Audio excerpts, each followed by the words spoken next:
Hi, my name is Renee Rizzo. This will be a teacher facing video which will guide you through my adaptation of a portion of Living Environment Unit 7, Day 18. What's next for human evolution? Which I have elected to break down into two smaller parts to accommodate the unique learning needs of students in alternate assessment settings. So, this particular lesson is living environment. Is human evolution speeding up or slowing down? The focus question: how can we explore possible predictions for the future of human evolution? So, this is an abridged version of the focus question from the original lesson.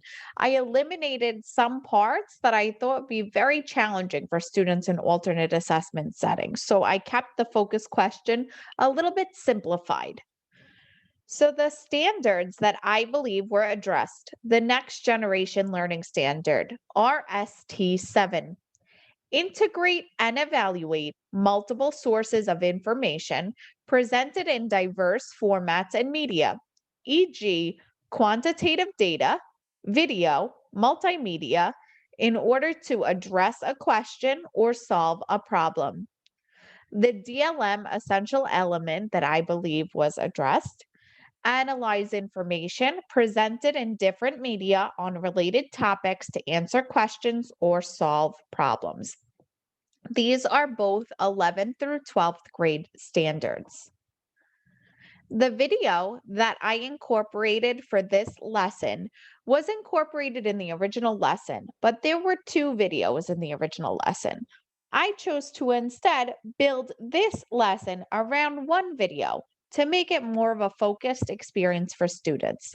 This video from TED Ed: is human evolution speeding up or slowing down? Lauren Hurst.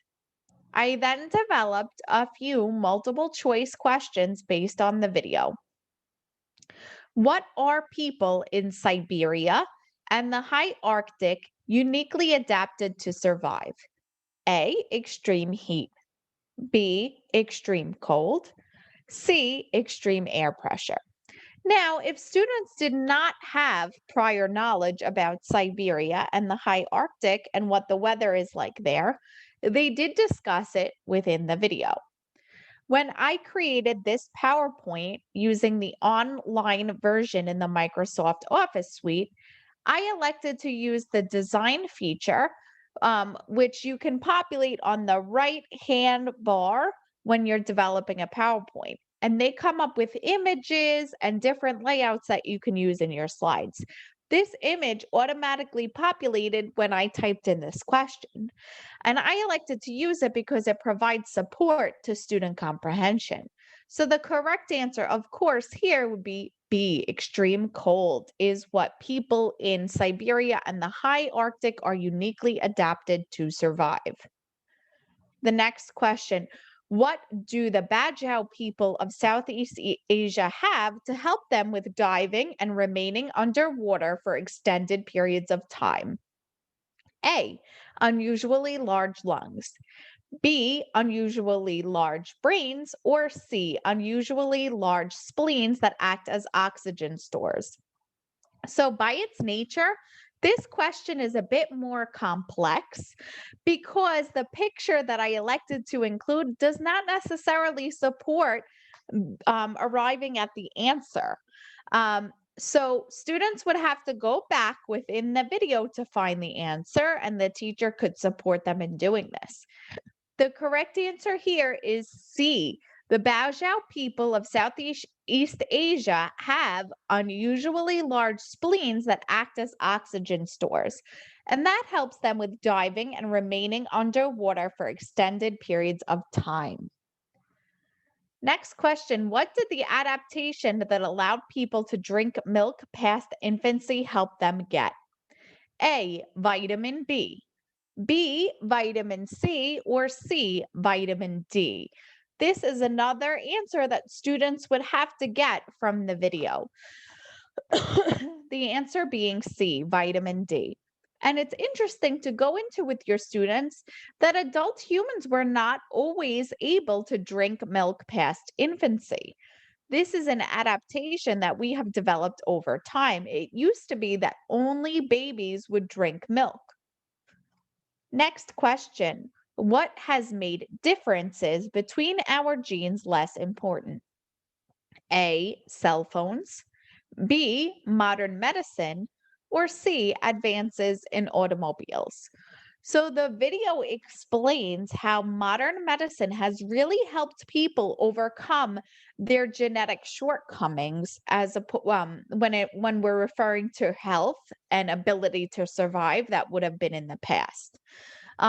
So long ago, people who had certain genetic differences that made them less able to adapt to their environments may not have survived, but modern medicine has really helped people to survive to and past a reproductive age.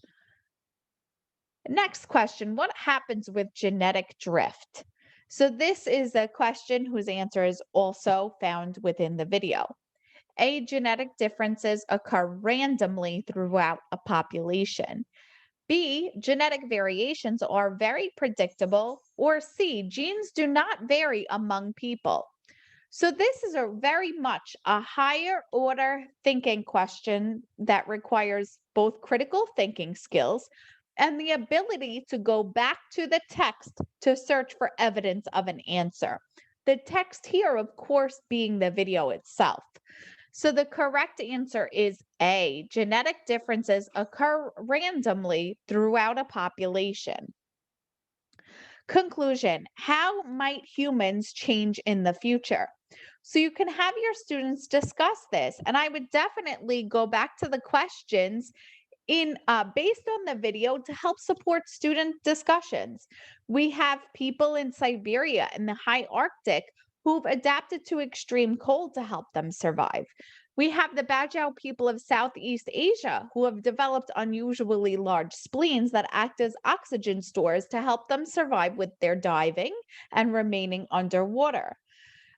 We in general, many people have adapted the ability to drink milk past infancy to get more vitamin D. We also have modern medicine and more genetic differences throughout the population.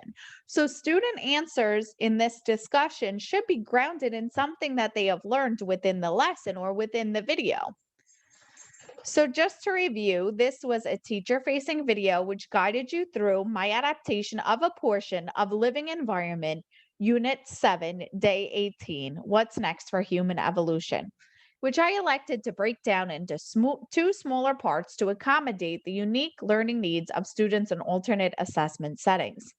This particular part was centered around human evolution and whether it is speeding up or slowing down. I decided to focus on one video for this lesson. Thank you for watching.